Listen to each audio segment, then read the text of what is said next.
Olá, meu nome é Hugo Gomes Zaher e agradeço imensamente pela oportunidade dada pela Abraminge para participar dessa formação e tratar da temática ligada à primeira infância, mais especificamente à proteção da primeira infância no contexto do Poder Judiciário.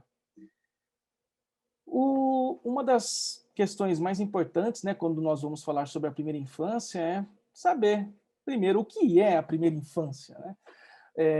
Dentro do trabalho do juiz da infância e da juventude, de todos os profissionais do direito que militam nessa área, nós temos um diploma básico que é o Estatuto da Criança e do Adolescente, que certamente vai imantar praticamente todos, quase todos, pelo menos todas as aulas, né, desse projeto da Abraminge, e especificamente a primeira infância, ela embora também tenha a sua proteção pelo Estatuto da Criança e do Adolescente, ela tem uma lei específica, né, que completou 5 anos, agora em 2021, que é o Marco Legal da Primeira Infância, a Lei 13.257 de 2016.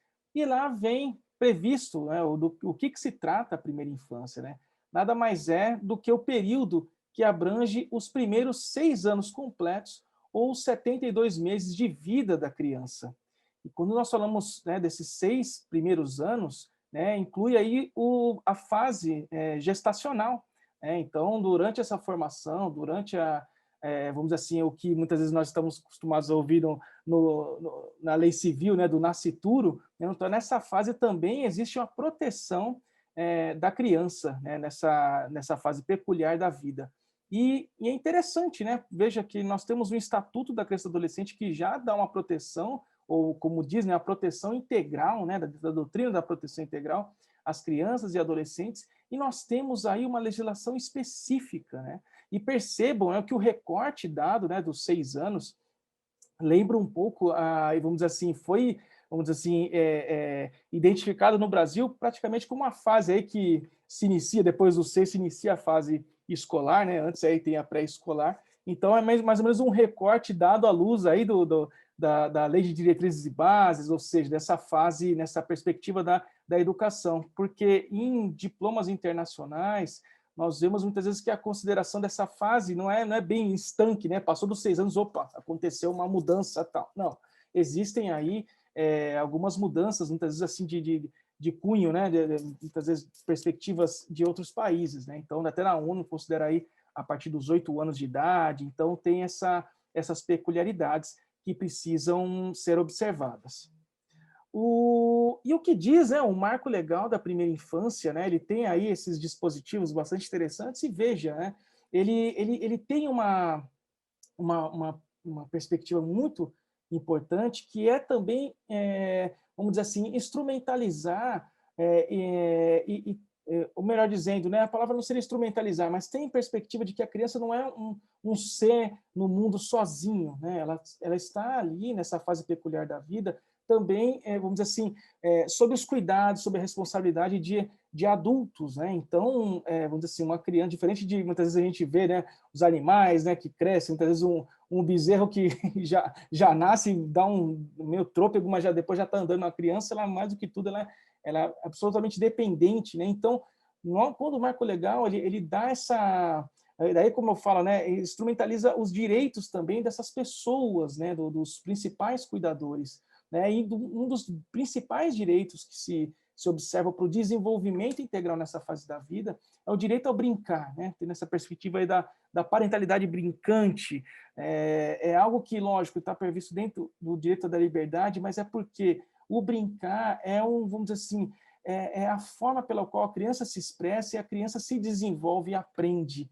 Né? Então, é algo muito, muito, vamos dizer assim, caro para o marco legal da primeira infância, essa fase, o direito ao brincar. O marco legal da primeira infância também deixa muito claro, né, a necessidade da qualificação dos profissionais que atendem essa faixa etária específica do 0 aos 6 anos. Até porque, vamos dizer assim, não é o direito que criou a primeira infância, já essa designação já vinha tratada por outras ciências, né, ciências médicas, psicológicas, neurológicas, e a partir daí que se verifica, vamos dizer assim, uma necessidade de também buscar para aqueles que trabalham no direito uma qualificação, uma formação específica, né? Sobretudo para aqueles que trabalham na rede de proteção.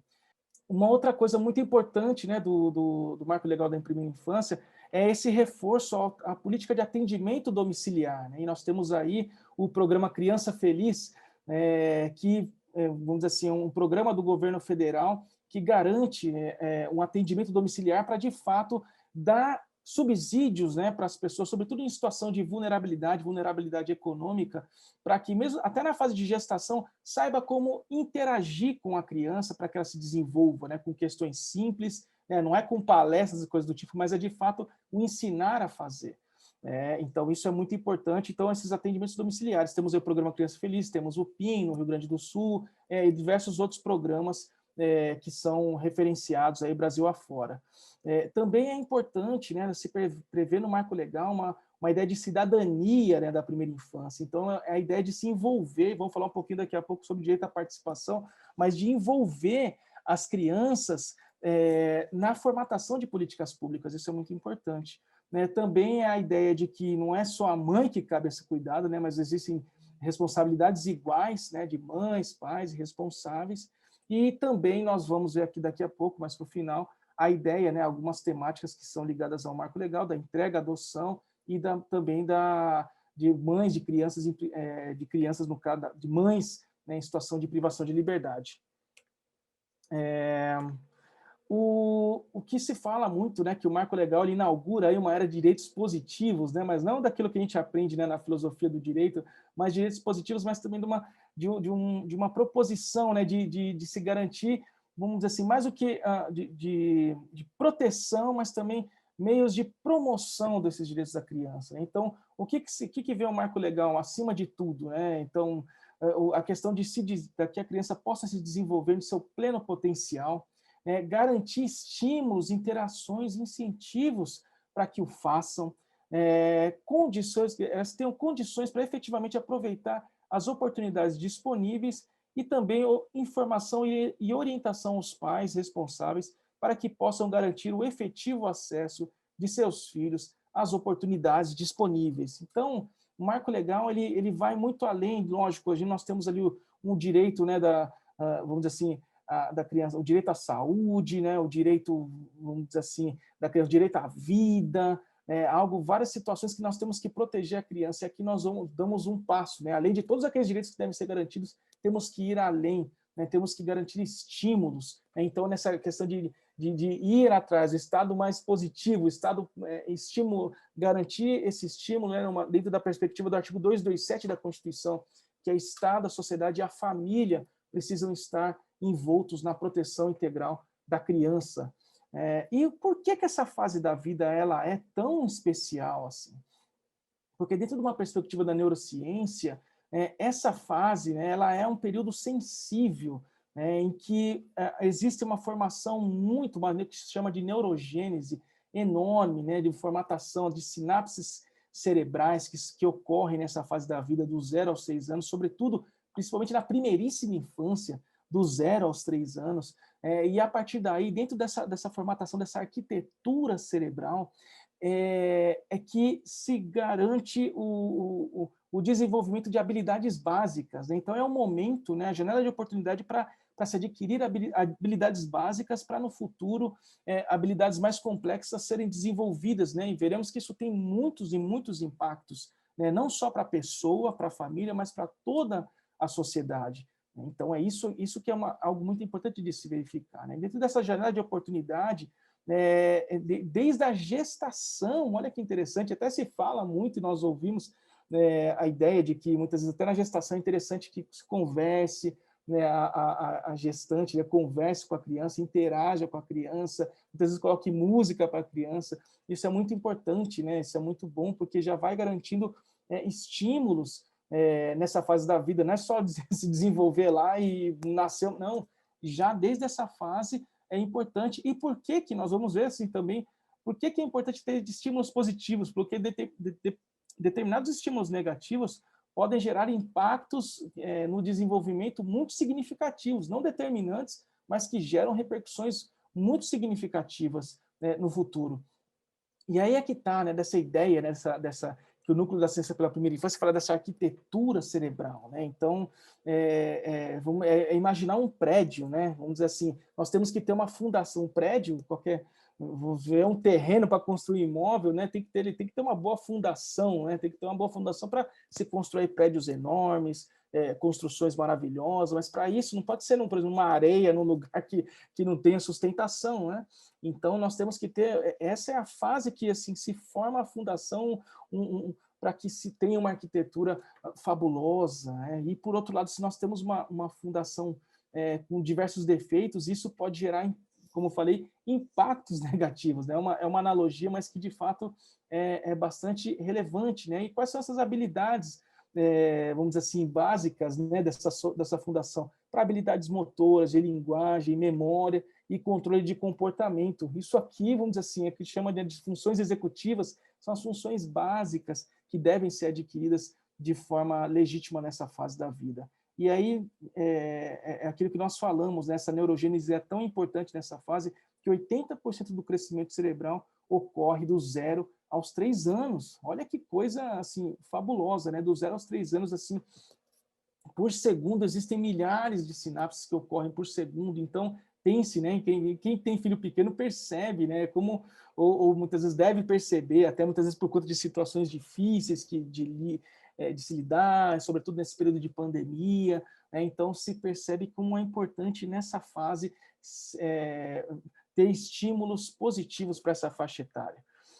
E aí nós falamos, né, dessas funções executivas, que são essas funções básicas da fundação, nós temos aí 3, né, que é a memória operacional, controle inibitório e a flexibilidade cognitiva. Né? Na memória operacional, é a capacidade de manter e manipular informações mentalmente, possibilitando relacionar e integrar informações, lembrar sequências ou ordens, projetar sequências de ações no futuro.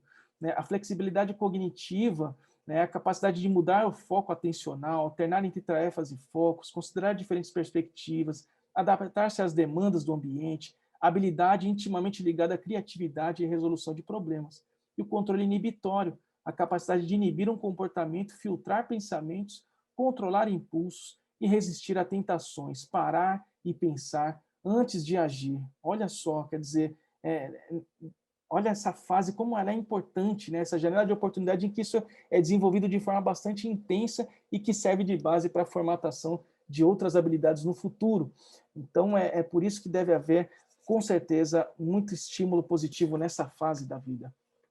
E quando, por exemplo, por outro lado, né, quando temos estímulos negativos, nós temos aí uma situação de estresse, temos que isso pode gerar, vamos dizer assim, alguns reflexos, vamos dizer assim, muito importantes. É lógico, né, nessa ideia do semáforo, né, nós temos aí, lógico, não é porque falar assim, então tem que dizer sim para tudo, de jeito nenhum, né? Isso daí vai gerar também impactos negativos, né? Então, muitas vezes, é a questão de como lidar, e aí temos a ideia, né, da disciplina positiva, da comunicação não violenta, então, muitas vezes, assim, estabelecimento de regras e comunicação é muito importante para a criança também poder se desenvolver. Né? Então, muitas vezes, isso pode gerar um estresse positivo, algo assim que há uma contrariedade de uma vontade que deseja ser realizada de uma criança, muitas vezes assim, aquela situação que chama de birra, né? Eu tenho 2 crianças pequenas, né? Uma na primeiríssima infância, né? Quer dizer, que acabou de sair da primeiríssima infância, e outra que é da primeiríssima infância. Então, muitas vezes nós vemos uma fase, né, de que ainda não sabe lidar com regras, com sentimentos, né? Então, muitas vezes é necessário haver uma contrariedade. Então, isso pode gerar um certo de estresse. Né? Mas aí, muitas vezes, é um estresse positivo. Né? Até estar aqui com vocês, né, para essa aula, para a preparação, isso gera um certo estresse. Né? Eu acho que eu passei um pouco da primeira infância, mas gera um certo estresse. Mas é positivo, né? É importante lidar com esse desafio. Mas aí nós temos aí um estresse tolerável, que ainda, né, é tolerável, e o estresse tóxico, né, que aí isso daí gera uma situação, são interações assim bastante uma ausência de interação que é nociva para a pessoa. Né? E por que isso? Né? Que dentro da perspectiva da neurociência, isso gera uma ativação constante da resposta ao estresse. Né? e atrapalha o desenvolvimento com consequências severas à criança, ante a exposição prolongada aos hormônios do estresse, né? Então, atrapalha aí na produção de neuroconexões, sobretudo nas áreas dedicadas à aprendizagem e raciocínio, né? Então, nós temos aí aquelas situações de exposição à violência doméstica, drogadição, a desnutrição, negligência, pobreza extrema. Então, quer dizer, uma situação de risco, de vulnerabilidade sistemática, né? Então, essa que é a grande preocupação. Veja que muitas vezes, né, a gente pensa, nessa fase da vida a gente não tem que conversar, não, nós temos que conversar muito, muito, muito com a criança. Ler livros, cantar, conversar, interagir, brincar, né? Quer dizer, pensa, né, que muitas vezes não é aquela questão de deixar a criança ali e não fazer nada, não. Né? Nós temos ali que, de fato, ter uma interação constante. Veja, se uma criança de até 3 anos não se conversa, é praticamente 30 milhões a menos de palavras, né, com a criança. Olha que coisa, né? Como temos responsabilidade nisso. E a pandemia também é um fator que, guardadas as proporções, gera um estresse tóxico, né? Então, nós temos aí o Ricardo Paz de Barros, né, que ele fala que não existe política com maior potencial para promover a igualdade, sendo que aquela dedicada à primeira infância, né? Então, quanto mais equitativa for a atenção e estimulação recebida nessa etapa da vida, menor será a desigualdade de resultados e realizações entre adultos ao longo de toda a vida. E o prêmio Nobel, James Heckman, fala, né, que cada dólar investido, né, dentro das pesquisas dele, ele mostrou que cada dólar investido na primeira infância apresenta uma economia de $7 até a idade de 27 anos, né, e $13 até os 40 anos. Quer dizer, imagina, né, muitas vezes um investimento nessa fase da vida pelo poder público, e é isso, e por isso é muito importante a formatação de políticas da primeira infância, planos municipais da primeira infância, para que o Estado, o poder público tenha em vista essa fase da vida, para depois não ter que gastar com instituições de acolhimento que geram gastos enormes, estados gastarem com unidades de internação, né, de adolescentes, né, ou no futuro adultos, né, com presídios, o gasto com cada um mensal é estratosférico. O adolescente chega a passar de R$10 mil, dependendo do estado, um gasto mensal, gente. Então, quer dizer, é muito importante o investimento nessa fase da vida, e é algo que nós deveríamos ponderar, que inclusive na pré-escola, né, os professores que atuam, né, os cuidadores, deveriam muitas vezes assim ter uma política remuneratória muito significativa, porque lida com a fase das mais essenciais da vida. Então, quer dizer, se percebe que esses investimentos nessa fase, quer dizer, diminuem riscos de problemas de pressão sanguínea, reduz a hipertensão de adultos, há um menor consumo de drogas, né, por conta daquele controle inibitório. Existem mais anos de educação e maiores taxas de graduação, mais empregos para adultos, maiores rendimentos parentais. Então, nós vemos que isso, acima de tudo, gera um impacto positivo, um desenvolvimento muito grande para todos, né, para toda a sociedade. Então, por isso que a primeira infância deve receber um tratamento prioritário. E nós vemos, né, que, dentro, lógico, o poder público ele tem que dar essa perspectiva de foco na primeira infância, mas também algo que aí começa a se inserir o poder judiciário, dentro dessa minha fala, é que nós temos um sistema de garantia de direitos, e essa imagem emblemática, né, do Murilo de Giacomo, quem atua na rede de proteção já deve ter visto essa imagem, ela vão ser essas engrenagens, quer dizer, todos aí participando, né, da proteção integral da criança e do adolescente, incluindo aí o judiciário, mas não só ele não é quem dita, ele está ao lado de outras importantíssimas instituições, né, para essa atuação intersetorial. Mais do que tudo, o direito da criança e do adolescente hoje, e sobretudo com o advento do Marco Legal da Primeira Infância, se fala muito, né, dessa perspectiva da intersetorialidade. E o Marco Legal, veja, ele tem inúmeros dispositivos que tratam do assunto, né? Então, se uma rápida olhada por ele mostra aí que o termo intersetorialidade 7 vezes aparece.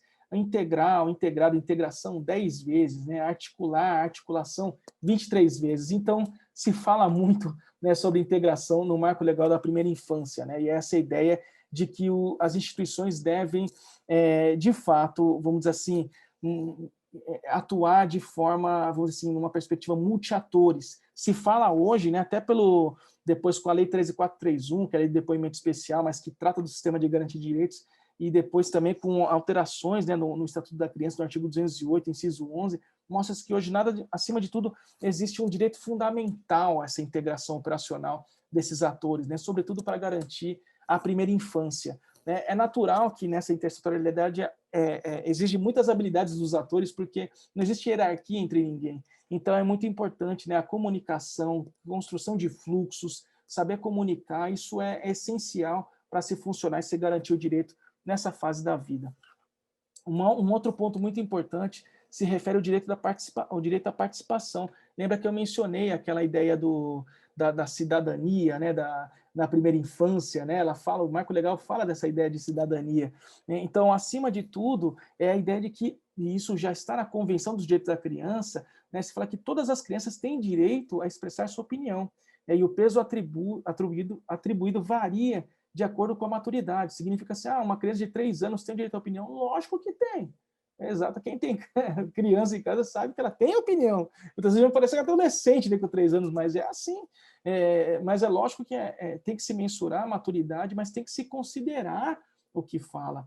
É interessante que, por a lei do depoimento especial, né, crianças, adolescentes, vítimas e testemunhas de violência, nessa fase, a partir dos 3 anos, elas já podem, vamos dizer assim, têm condições, na verdade, desde que elas podem falar, elas já têm condições, mas é natural que o peso, né, é necessário conhecer o desenvolvimento, as ideias, né, a dinâmica do desenvolvimento infantil, para saber e mensurar e analisar concretamente a maturidade, né, vamos dizer, situação peculiar de desenvolvimento, mas não significa que ela não pode, porque é imatura, não pode participar, não, tem direito à participação, sim.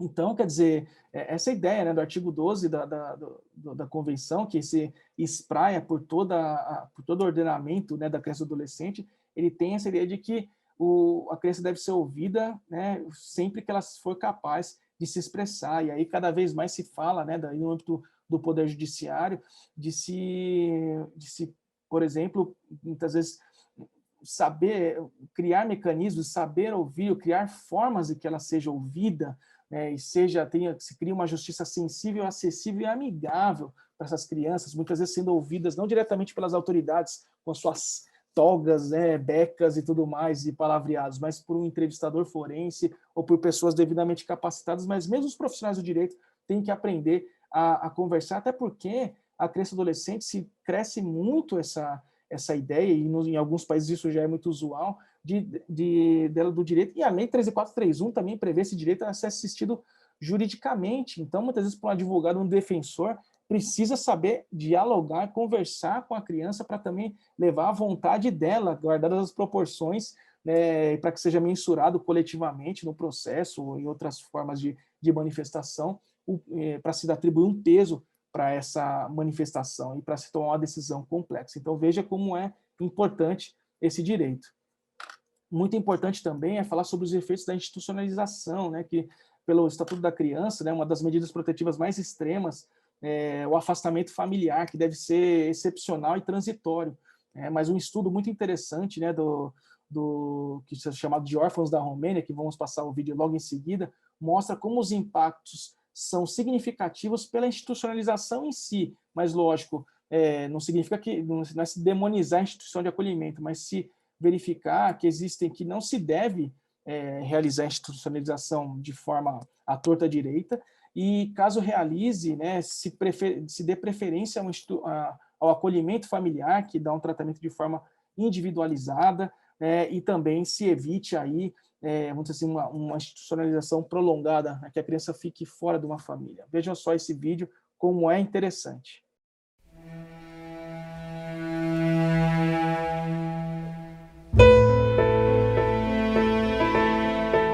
Romania had a very bad history of institutionalizing kids because of the previous dictator who ran the country. It was an experiment in social engineering.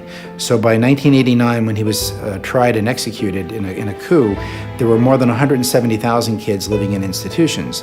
And we were actually invited in by a member of the government who wanted to close down institutions and thought if he had science to back him up, they would be more successful.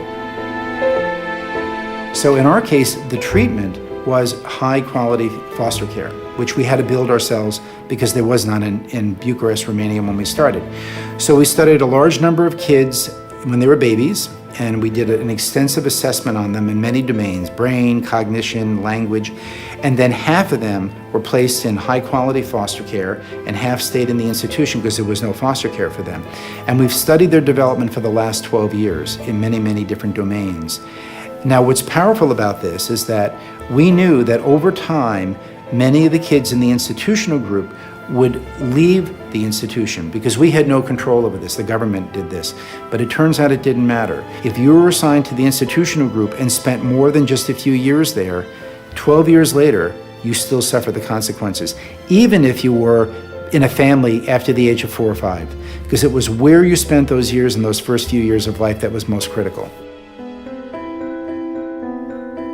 One reason people have studied children who are growing up in institutions is it's a way to understand what happens when the brain is deprived of all sorts of experiences. So in many institutions, babies lie in a crib staring at a white ceiling for the first year of life. So there's no visual information. There's nobody talking to them, no one touching them except to change them a few times a day. So the kind of deprivation that occurs in institutional environments leads to a whole cascade of effects. One is that they have diminished IQ, they have lower IQ, severe language problems, severe attachment problems. They don't know how to have a relationship with an adult.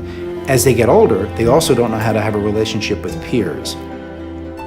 Tem exemplos já que mostram que bebês que foram cuidados só no nível da necessidade, então troca a fralda, aquece, alimenta, desenvolveram algo que foi chamado de hospitalismo, que são depressões graves, às vezes levando à morte, ou problemas de desenvolvimento bem sérios desses bebês, né? Então, cuidar do bebê só no nível da necessidade não constitui um sujeito nesse bebê.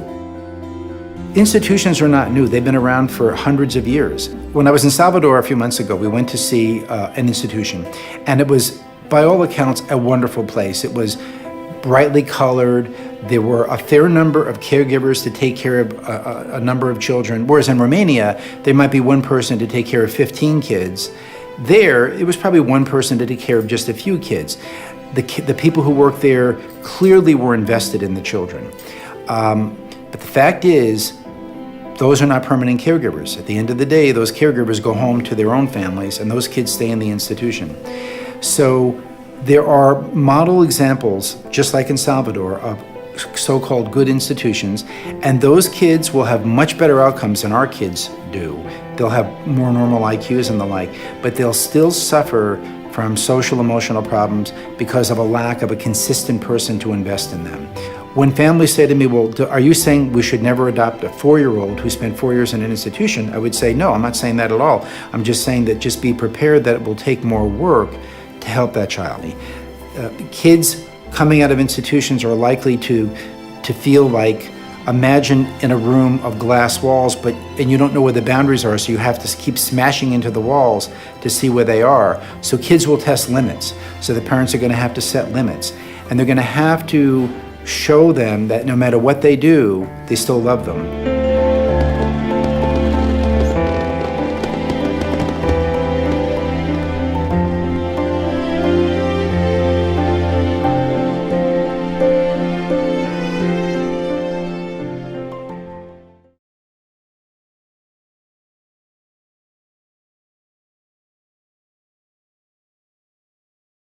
Vejam só, então é muito importante, né, essa pílula do começo da vida, do documentário chamado Começo da Vida, eu recomendo a todos que assistam, né, então, muito importante, mostra aí os efeitos e impactos do acolhimento institucional, né. Um outro tema muito interessante diz respeito à entrega legal para adoção, que também, vamos dizer assim, não foi trazido pelo Marco Legal da Primeira Infância, mas o Marco Legal ele trouxe vamos dizer assim, uma modificação bem interessante no artigo 13, parágrafo 1º do ECA, colocando ali que as gestantes ou mães que manifestem interesse em entregar seus filhos para adoção serão obrigatoriamente encaminhadas, aí é que está o que o Marco Legal colocou, sem constrangimento, à Justiça da Infância e da Juventude. Quer dizer, então existe um direito fundamental, né, um direito da mulher, da mãe, da gestante, de realizar a entrega do recém-nascido para adoção, mas desde que isso seja feito por meio da Vara da Infância e da Juventude, né? A Lei 13.509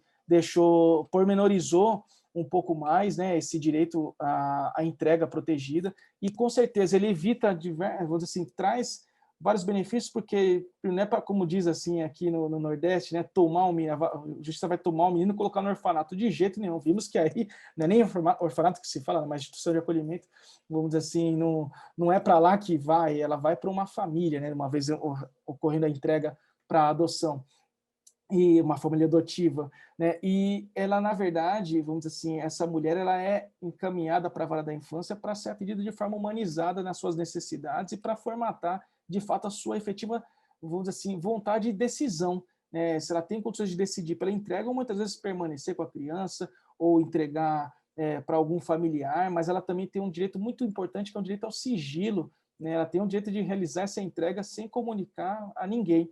Então, é algo que nós temos, está no artigo 19A do Estatuto, e nós temos que respeitar, né? E a partir daí, esse direito ele evita o abandono, ele, assim, ele garante a saúde da gestante, do bebê, evita aí muitas vezes situações de colocação de criança na rua, no lixo, né? Como muitas vezes a gente vê em noticiários que pode colocar a criança em risco de morte, né? Evita entregas irregulares, né? Dá celeridade às filas de adoção. Então, quer dizer, se permite aí também a inserção numa família adotiva. Então, tem vários benefícios, mas, lógico, não é só com foco na criança, mas também a mulher que faz essa entrega. E finalizo com essa outra temática aqui, também muito importante, a respeito das mães encarceradas, né, que o Marco Legal da Primeira Infância ele estabeleceu ali mudanças, né, o direito à prisão domiciliar, a conversão da prisão preventiva em domiciliar, no artigo 308 do Código de Processo Penal, marco legal que trouxe, deixou mais claro esse direito, e o Supremo Tribunal, no HC 143641, colocou que não era, que lá está poderão, e o HC ficou claro, esse HC coletivo, que é um direito, né, obrigatória a conversão da prisão domiciliar, da preventiva em prisão domiciliar, nos casos de gestantes, puérperas, mães de pessoas de crianças, né, pessoas com deficiência, né, com algumas exceções, quando o crime é praticado contra a própria, né, o próprio descendente, né, o crime for praticado com violência ou grave ameaça, e outras situações excepcionalíssimas, que deixa aí um pouco uma margem aberta, mas que a Resolução 369 de 2021 menciona, né, que, de fato, essas situações excepcionalíssimas, elas devem ser devidamente fundamentadas, né, para não converter a prisão preventiva em domiciliar. Isso tudo por quê? Porque o ambiente da prisão, ele, vamos dizer assim, já é reconhecido pelo próprio Supremo Tribunal Federal numa perspectiva de estado de coisas inconstitucional, né, muitas vezes assim, pela perniciosidade, assim, insalubridade, e a partir daí, se para os adultos isso já gera impactos enormes, quanto mais para uma criança, né, para uma gestante, né, e a criança nascitura, né, a criança em formação, e também para crianças pequenas, né, que se fala muitas vezes de unidades, né, para também permaneçam crianças pequenas lá, isso daí gera impactos enormes, e mesmo que a mãe, vamos dizer assim, esse direito, existiria exceção que não permita a conversão em domiciliar, essas crianças também, muitas vezes, assim, sofrem impactos reflexos, né, quando a mãe está presa, né, ou o próprio pai, né, os pais estão presos, isso daí gera reflexos na própria criança. Então, por conta disso, acima de tudo, sobretudo no caso da prisão preventiva, existe esse direito reconhecido, né, e deixado claro aí no HC 143641 do Supremo Tribunal Federal. É tudo como forma de se garantir o direito fundamental à convivência familiar. Então, essas foram as ideias básicas, né, muitas vezes assim, é uma temática muito ampla, né, que se pode muitas vezes se desenvolver cada vez mais, mas nós temos aí alguns elementos básicos, mas para se verificar como a justiça, né, o sistema de justiça pode se tornar mais sensível, acessível e humano para crianças na primeira infância, e também nessa perspectiva do trabalho intersetorial, né, no sentido de que a criança, ela para que seja atendida de forma integral nos seus direitos, ela também precisa que as instituições, o Poder Judiciário em si, atue de braços dados, né, em prol dessas pessoas, em sua multidimensionalidade, em seus diversos direitos fundamentais que devem ser promovidos com prioridade absoluta. Muito obrigado.